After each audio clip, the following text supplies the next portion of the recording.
போலீசாரால் வன்மையாக தாக்கப்பட்டு இருந்த அஜித் வீட்டுக்கு போனது, நிகிதாவை கைது செய்யணும்னு சொல்லி குரல் எழுப்பினது, இந்த மாதிரி லைவான பிரச்சனைகள்ல தான் அரசியல் இருக்கு. அதை விட்டுட்டு அது வந்து இவங்க என்ன நினைக்கிறாங்க, சீமான் மாதிரி தலைவர்கள்லாம் என்ன நினைக்கிறாங்கன்னா, இந்த மாதிரி லைவ் பிரச்சனைகள்லாம் வந்து கொஞ்ச நாளைக்கு இருக்கும், அதுக்கப்புறம் போயிடும் அப்படின்னு நினைக்கிறாங்க. அப்படிலாம் இல்லை.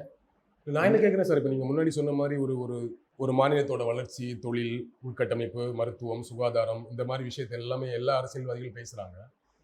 பட் உயிர்களை பற்றியும் இயற்கை பற்றியும் பேசுறதுக்கும் அரசியல் கட்சிகள் வேணும் இல்லை? யாரும் இல்லாத போது அவர் பேசுறது இல்லைங்க. நீங்கள் பேசலாம், மக்கள் ஏற்கனவே மக்கள் இது நாள் வரைக்கும் வந்து இப்போ எடப்பாடி ஆட்சியை வந்து நிராகரிச்சுட்டு திமுக ஆட்சியை ஏன் கொண்டு வந்தாங்கன்னா, அங்கே அதில் நடந்த ஊழல், அநியாயம், மற்ற விஷயங்கள், சட்டம் ஒழுங்கு விஷயங்கள், தூத்துக்குடி துப்பாக்கி சூடு, சாத்தாங்குளம், பாஜக, பொள்ளாச்சி, அதுக்கப்புறம் முக்கியமாக இருக்கிறது வந்து பாஜக என்கிற ஒன்றிய அரசு தமிழகத்துக்கு செய்யக்கூடிய துரோகங்கள், பாஜகவுடைய வகுப்புவாத கொள்கை, அதை யார் எதிர்க்கிறதுன்றதுலாம் தான் ஆட்சி மாற்றத்துக்கு காரணமானது.